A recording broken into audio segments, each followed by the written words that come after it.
제2부 디지털 시대의 새로운 정치사회 현상을 진행하도록 하겠습니다. 제2부 사회는 이현호 교수님이 맡아주시겠습니다. 현재 이현호 교수님은 연세대학교 정치외교학과 재직하시면서 장모내 센터 소장을 맡고 계시고 윤보선 민주주의연구원의 운영위원이십니다. 이현호 교수님을 박수로 환영해 주시기 바랍니다. 네, 안녕하십니까. 방금 소개받은 연세대학교 이현호 교수입니다. 제가 여러분들한테 윤보선 민주주의연구원은 약속을 잘 지킨다는 걸 꼭 보여드리겠습니다. 그 말씀은 뭐냐면 수단과 방법을 가리지 않고 5시 20분에 마치겠습니다. 이게 원래 이제 회의가 있다 보면 첫 번째 세션에서 이제 말씀들이 많이 있어서 두 번째 세션이 좀 많이 뒤로 밀리는데요. 다들 바쁘신데 일정이 있으시고 그러니까 저희들 5시 20분에 무조건 마칠 건데요.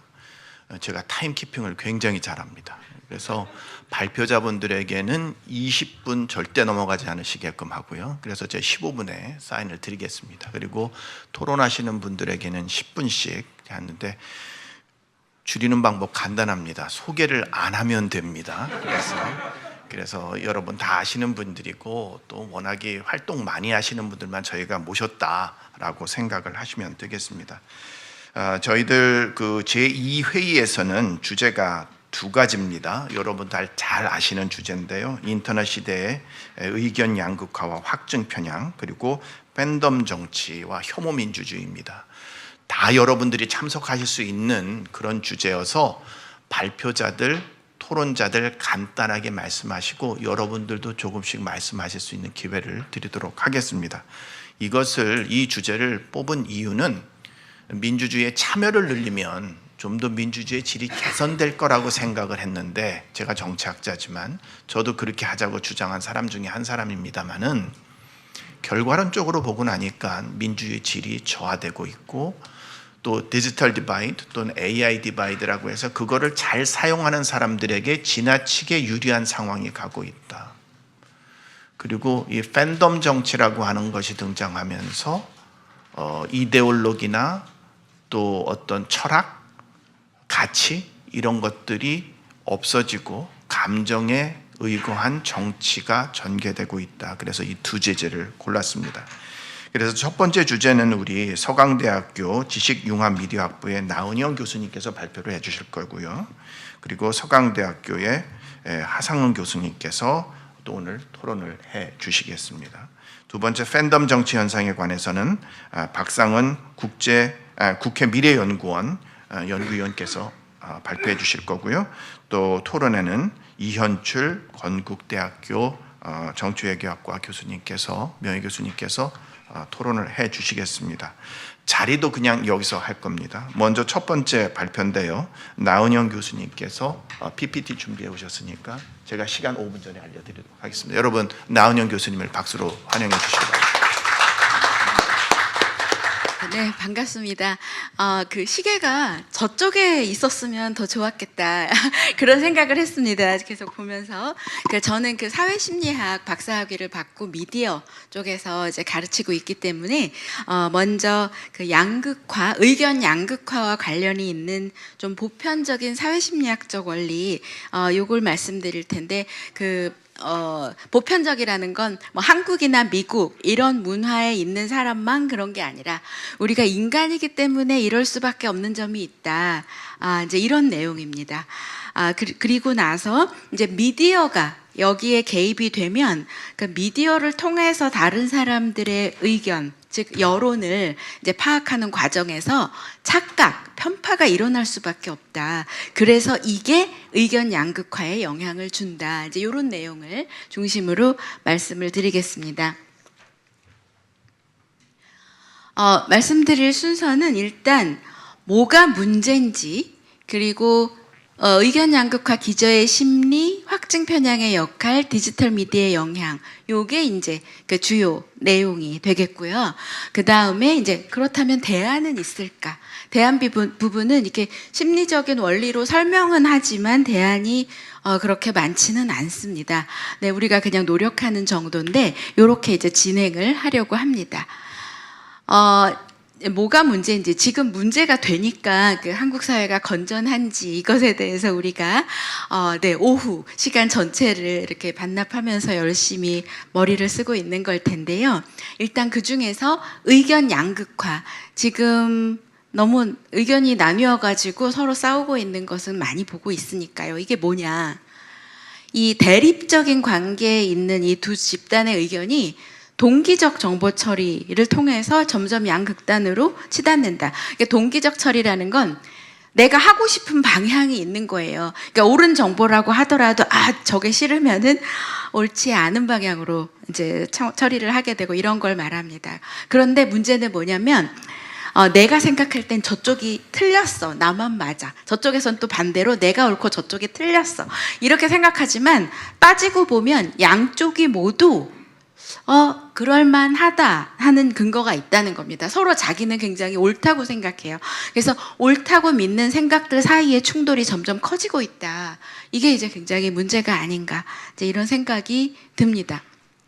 그리고 이건 예전의 자료이기도 하지만 요즘도 크게 다르지 않기 때문에 이건 그 여러 나라들이 이제 그 그래프마다 위쪽으로 갈수록 보수, 아래쪽으로 갈수록 진보인데요. 다른 나라들은 그리고 이제 X축이 태어난 연도입니다. 그래서 왼쪽이 더 나이 많으신 분들, 오른쪽으로 갈수록 젊은 분들, 이제 이렇게 되는데, 다른 나라는 들쭉날쭉 그냥 연령대 안에서도 있지만 연령대 간의 차이는 적은데, 한국은 유달리 이렇게 예전에 태어나신 분들과 또 좀 더 늦게 태어나신 분들 사이에 차이가 크다. 그래서 소통이 더 어렵다. 이렇게 말씀을 드릴 수가 있고요. 이건 미국의 자료인데, 그 레딧 유저들의 이념 분포를 보면 보수 쪽에 몰려 있고 진보 쪽에 몰려 있습니다. 미국도 우리 못지않게 양극화가 심한데요. 근데 또 어쩔 수 없는 것 중에 하나가 동질적인 집단 간의 소통이 이질적인 집단 간의 소통보다 엄청나게 많다는 겁니다. 그러니까 끼리끼리 소통만 하고 상호 간의 소통을 별로 안 하는 거예요. 그리고 그 미국의 자료의 경우 보면 보수끼리 하는 것보다 진보끼리 상호작용하는 것이 더 많습니다.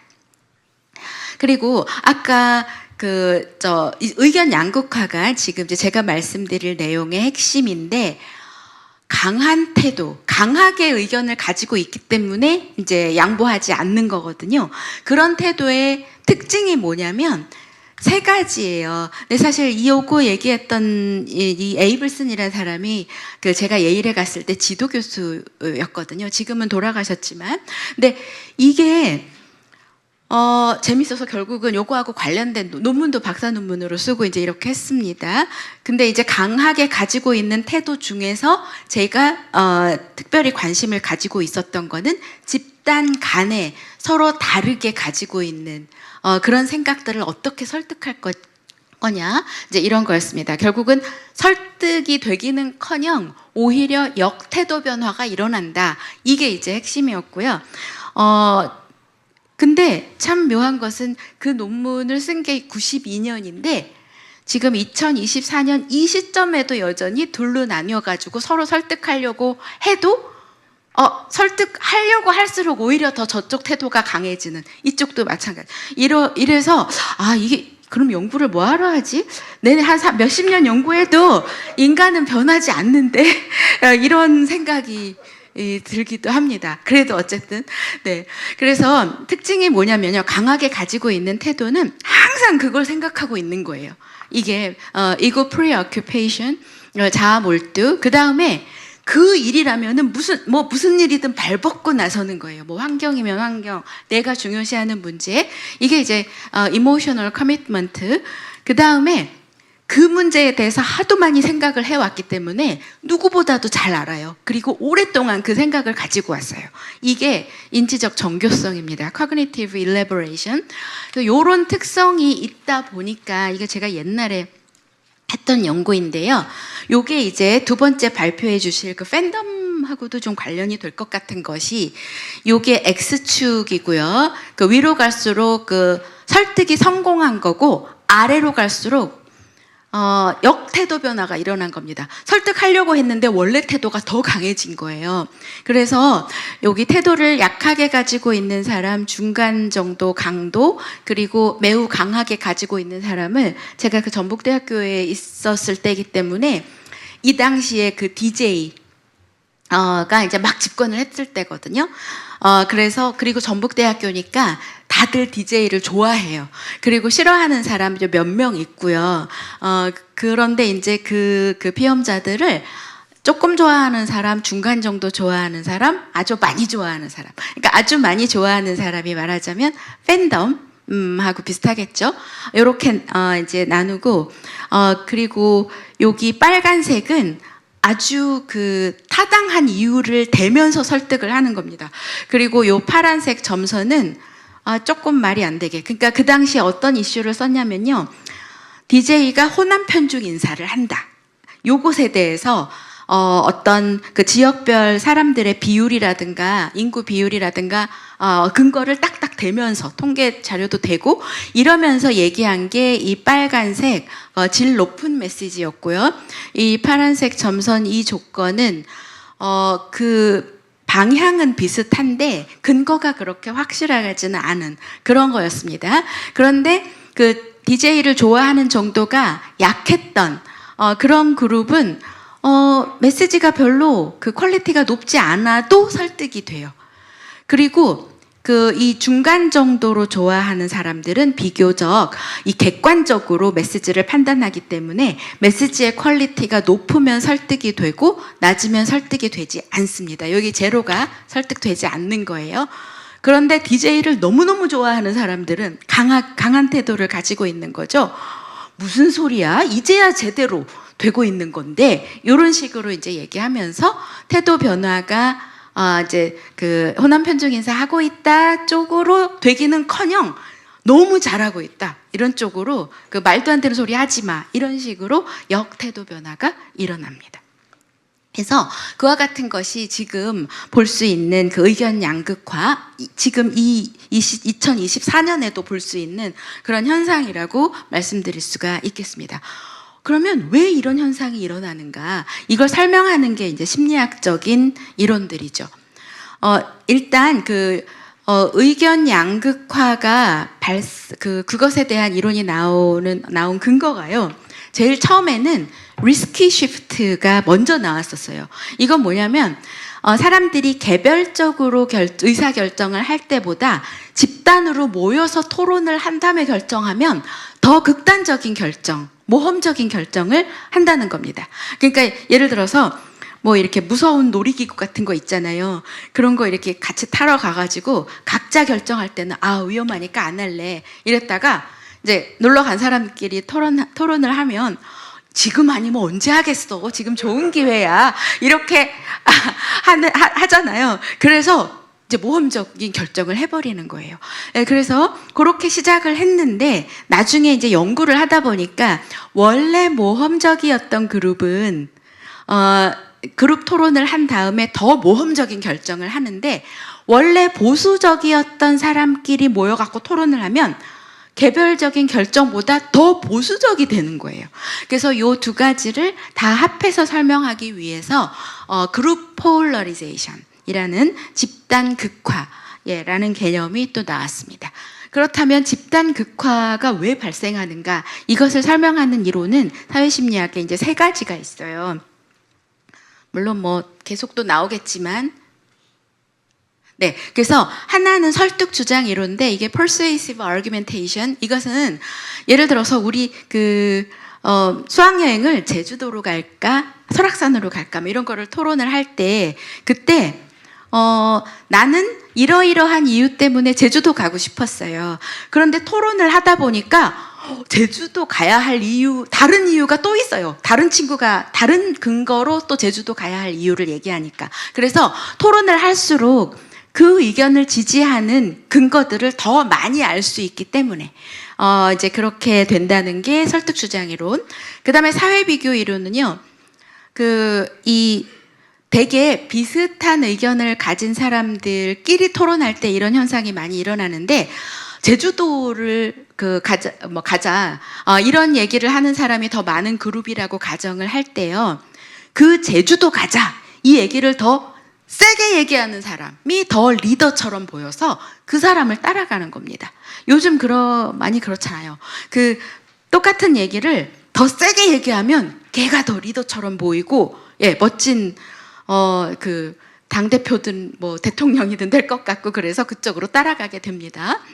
그래서 요 두 개는 처음에 어떤 의견의 방향이 되게 비슷했던 사람들 사이에 그 의견 극화가 일어나는 걸 잘 설명하고요. 요 사회 정체감 이론은 서로 의견이 달랐던 사람들 사이에 그 양극화가 발생하는 과정을 더 잘 설명하는데 요건 이제 이런 과정입니다. 요 과정을 통해서 이제 발생하는데 짧게 말씀을 드리기 위해서 요걸 바로 설명드릴게요.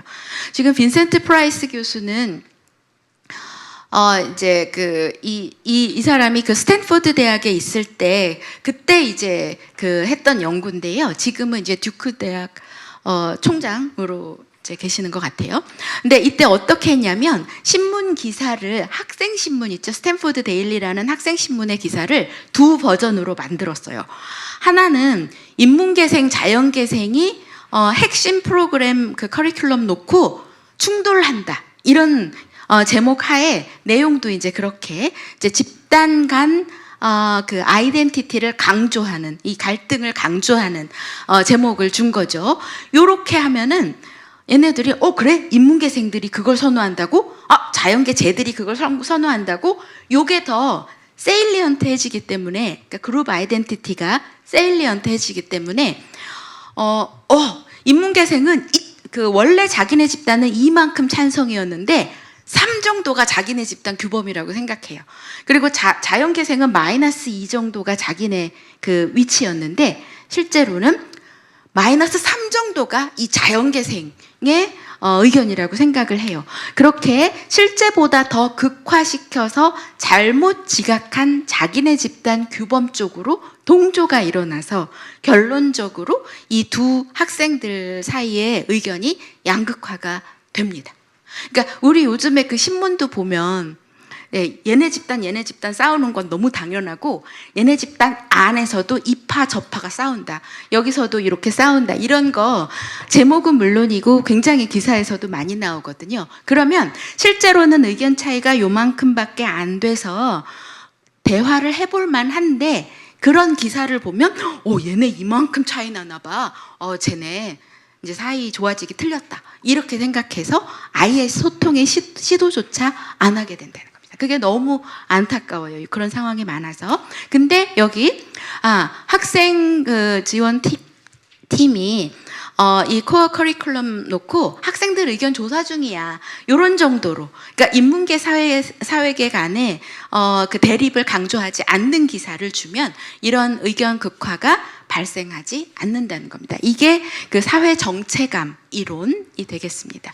그래서 제가 방금 말씀드린 게 여기 실제 차이는 요만큼인데 각 집단이 서로 자기 집단을 잘못 지각하는 거예요.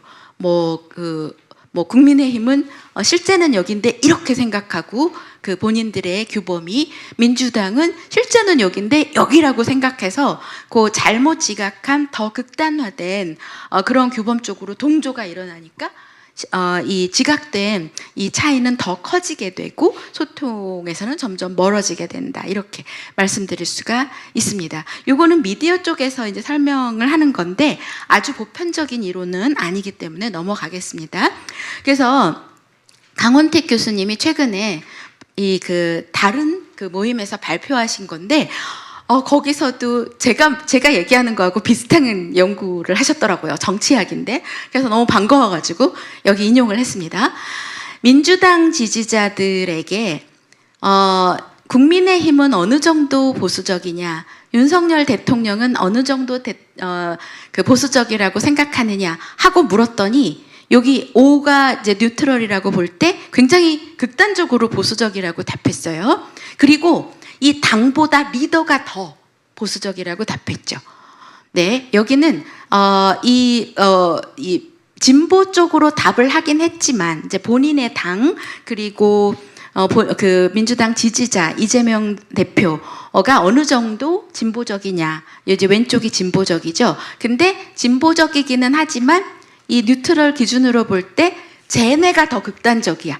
우리는 진보적이긴 하지만 뉴트럴에 상당히 가까워. 이렇게 답을 했어요. 반대로 국민의힘 지지자는 이재명 그 대표가 너무너무 진보적이다. 그리고 민주당은 뭐 그 대표보다는 덜 진보적이다. 그리고 윤석열 대통령하고 그다음에 국민의힘 그리고 국민의힘 지지자는 뉴트럴에 가까운 보수다. 이렇게 얘기를 했어요. 그러니까 이건 뭐냐면은 자기도 이제 인정을 해요. 뭐 저기 그 진보인데 보수라고 그러고 보수인데 진보라고 하고 이러진 않죠. 그렇지만 본인은 그래도 조금 뉴트럴에 가까운 합리적인 쪽이고 쟤네는 굉장히 극단적이야. 이렇게 보는 겁니다.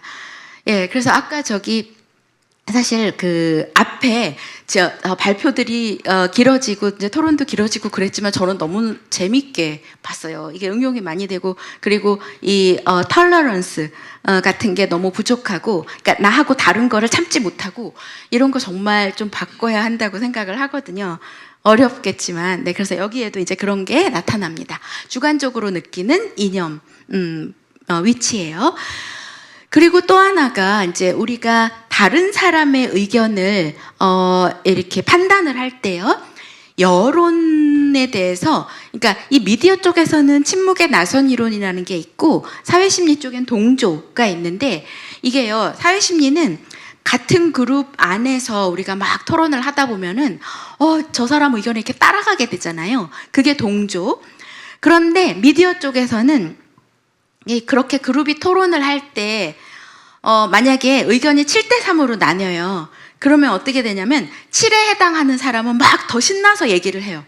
3에 해당하는 사람은 말을 잘 안 해요. 그러다 보면은 실제로는 7대3인데 8대2로 보여요. 그럼 어떻게 돼요? 8로 보이는 사람들은 더 신나서 얘기하고 2라고 생각하는 사람은 더 얘기를 안 해요. 그러면 이제 9대1로 보여요. 그러다가 이 소수 의견이 없어진다. 이게 침묵의 나선 이론입니다. 그래서 실제로 그러니까 우리가 이렇게 다른 사람의 눈치를 본다든가 뭐 그래서 본인의 의견 잘 얘기 못하는 게 요 두 개하고 통하는데 제가 이제 심리학하고 미디어 쪽에 가니까 이런 것들 비슷한 게 너무너무 많더라고요. 그래서 재밌었어요. 네, 5분 알겠습니다. 그럼 요거 저기 많이 넘어갈게요. 확증 편향은 이제 내 생각이 옳다고 생각하고 내 생각을 지지하는 의견만 막 찾아보는 게 이제 선택적으로 보는 건데 그게 여기랑 이제 관련이 됩니다. 그러니까 내 생각을 지지하지 않는 거는 이제 보지도 않는 거예요. 그래서 내 생각이 계속 지지되는 쪽으로만 이제 가는 것을 이야기를 합니다. 그래서요, 요거 아까 말씀드린 집단에서 일어나는 거 다 말씀드렸으니까 요거는 말씀을 드릴게요. 다원적 무지 현상은 제가 이 원고에는 쓰지 않았기 때문에 말씀을 드리면은요, 원래는 이거예요. 이미 다수가 된 의견을 내가 갖고 있음에도 불구하고 대부분의 사람은 아직은 아닌 것 같은데 나는 앞서가는 사람이라서 이미 그 의견을 가지고 있지만 다른 사람은 아닌 것 같아 이런 거예요. 그래서 변화의 방향 쪽에 있는 생각에 이런 게 많이 일어납니다. 그래서 요거는 이제 흑백 분리 정책이라든가 나는 편견 없는 사람이야. 그래서 흑백 분리 정책 찬성 안 해. 근데 우리 주 사람들은 아직 많이 찬성하는 것 같은데 이런 거거든요. 근데 이제 요거는 예전에 그 이회창 후보하고 노무현 후보가 대결할 때 이제 그 여론조사를 하잖아요. 근데 여론조사를 하니까 누구를 지지하세요? 그러니까 노무현 후보가 높게 나오는 거예요. 그러니까 그 당시에 다 이회창 후보가 될 거라고 사람들이 많이 생각을 했거든요. 그러니까 이상하다? 왜 이렇게 나오지? 근데 사실 그 여론조사가 잘 됐다면 그러면 당연히 지지율로 결정이 되지 않습니까? 이렇게 표본도 괜찮고 그랬다면요. 근데 이렇게 나오니까 안 믿고요. 사람들이 그걸 안 믿고 당선 가능성은 누가 높아 보여요? 이렇게 물어가지고 이렇게 나오니까 그럼 그렇지. 사람들이 다 그렇게 생각을 하고 이 이후부터 당선 가능성을 자꾸 물어봅니다. 여론조사에서. 근데요. 이 당선 가능성에는 내 의견도 들어가지만 내가 볼 때 다른 사람들이 지금 누구를 지지하는 것 같아. 이렇게 생각하는 게 들어가는 거거든요. 그래서 오류 가능성이 많이 들어갑니다. 그래서 사람들이 다른 사람의 의견에 대해서 생각보다 많이 착각을 한다. 왜냐하면 우리가 그냥 착각도 잘하지만 미디어를 통해서 보여지는 의견은 미디어가 실제를 그대로 보여주는 게 아니라 선택해서 보여주고 거기에 또 더 조명을 비춰주고 또 편집을 하고 막 이러기 때문에 미디어가 보여주는 모든 게 진실인 건 아니다. 요걸 이제 항상 이제 생각을 가지고 있어야 됩니다. 이제 이런 얘기들이고요. 그리고 요거는 뭐냐면은 그래서 미디어가 보여주는 현실과 실제 현실, 요거는 이제 제가 2010년대쯤 한 연구인데, 연구 중에 일부인데요. 트위터를 많이 이용하는 사람과 적게 이용하는 사람들에게 지금 우리나라의 진보가 몇 프로쯤 되는 것 같아? 보수가 몇 프로쯤 되는 것 같아? 그거하고 지금 당신이 사용하는 이 SNS에 진보 보수가 몇 프로씩 되는 것 같아? 이렇게 물어봤어요. 그러고 나서 봤더니 트위터를 많이 이용하는 사람들은 이게 이제 보수 추정치, 진보 추정치 간의 차이가 더 적어요. 조금 이용하는 사람에 비해서. 그리고 트위터 많이 이용하는 사람이 적게 이용하는 사람에 비해서 역시 진보 비율 추정치도 차이가 더 적습니다. 이건 뭘 얘기하냐면 이 내가 많이 이용하는 미디어 가 보여주는 현실이 실제 현실이라고 생각하는 거예요. 이게 무슨 배양 효과 이론 이렇게 얘기하기도 하는데, 그러니까 어떻게 해야 되냐 우리가. 만약에 집에서 조선일보만 본다. 그러면 조선일보가 얘기하는 게 진실이라고 생각하니까 SNS나 어떤 다른 미디어는 진보 쪽을 좀 보는 게 좋고, 집에서 경향신문만 본다. 그러면은 이제 이 신문이 얘기하는 게 실제 현실이라고 믿을 가능성이 많기 때문에 또 다른 데서는 좀 보수 신문을 좀 보고 이렇게 골고루 이용을 하는 것이 비교적 우리가 객관적인 시각을 유지하는데 도움이 더 된다, 이런 겁니다. 그래서 우리가 지금 우리 생각할 때 우리 어떡하냐, 이 양쪽 극단만 너무 많고 중도가 없는 것 같아, 이렇게 보이지만 실제 여론조사를 해보면 딱 객관적으로 보고 있다가 투표할 기회가 있을 때 자기 의견을 딱 표시하는 이런 사람 중도가 많습니다. 그러니까 진지한 주시자라고 할 수 있어요. 그런데 왜 여기 양쪽이 많아 보이냐 하면 이 사람들이 더 인터넷에 글을 많이 올리기 때문에 그렇습니다. 양쪽. 중도에 있는 사람들은 그냥 이렇게 눈팅만 하고 잘 안 올려요. 그러니까 없는 것처럼 보이지만 실제로는 그렇지 않다. 그러니까 미디어에 많이 글 올리는 사람들의 의견만이 우리나라 사람들의 의견이라고 생각하시면 안 된다는 거죠.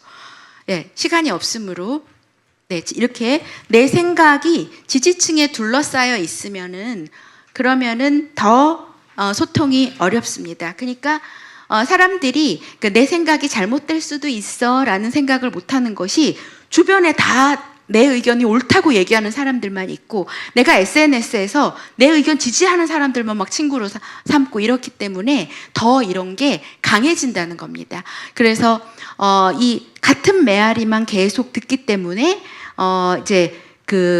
이 나를 지지하는 의견이 다수구나 이렇게 서로 생각하는 거예요. 잘못 생각하는 거죠. 네, 그래서 지금 한 3분 남은 거예요? 지났어요? 예, 끝내셔야 됩니다. 알겠습니다. 그럼 요거 넘어가고요. 지금 대안은 없는가에서요. 제가 말씀드리고 싶은 건 일단 요거는 이제 상식적인 건데 소스 아까 여러 소스에서 정보를 확보하고 나도 틀릴 수 있다. 뭐 이런 거 인정을 하고 다른 사람도 최선 다하고 있다. 나만 최선 다하고 있는 거 아니다. 이런 건데요. 여기 두 개 이론만 그만 하나 소개를 드리면요. 이 양극화가 그래도 적게 나타나는 것이 달라질 수 있어. 뭐 우리나라 정치 절대 안 달라져. 이렇게 믿는 사람보다는 변화 가능성을 그래도 믿어주는 그룹이 어떤 뭐 진보 그 문제 나오면은 진보 쪽으로만 답하고 뭐 보수 문제 나오면 보수로만 답하는 이런 양극화가 더 적다는 겁니다. 그러니까 좀 상황이 안 좋더라도 변화 가능성을 믿어주는 게 좋고요.